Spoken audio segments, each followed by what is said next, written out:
अस्सलाम वालेकुम प्यारे नाज़रीन, उम्मीद करता हूँ कि आप सब खैरियत से होंगे। अजीब व गरीब खबर के साथ आपकी खिदमत में हाजिर हैं। चलते हैं वीडियो की तफसील की जानिब।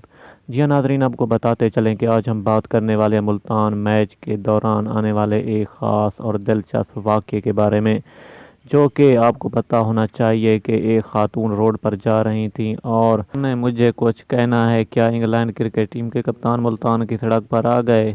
क्या यह हकीकत है या झूठ पर मबनी सोशल मीडिया पर खबरें चल रही हैं? सब कुछ आपको बताने वाला हूँ इस मुख्तसर सी वीडियो में। आपसे गुजारिश है कि अगर चैनल पर नए व्यूअर है तो वीडियो को लाइक करें, चैनल को सब्सक्राइब कर दें और घंटी के निशान को दबाना ना भूलें। पाकिस्तान और इंग्लैंड के दरमियान दूसरा टेस्ट इन दिनों मुल्तान में जारी है। ताहम इस दौरान सोशल मीडिया पर दिलचस्प तस्वीर भी वायरल हो रही हैं। इंग्लैंड क्रिकेट टीम के कप्तान बेन स्टोक्स की एक तस्वीर सोशल मीडिया पर काफ़ी वायरल चल रही है, जिसमें क्रिकेट टीम के कप्तान मुल्तान की सड़क पर खड़े हैं और आगे एक खातून जा रही हैं। बुर्का ओढ़े ये खातून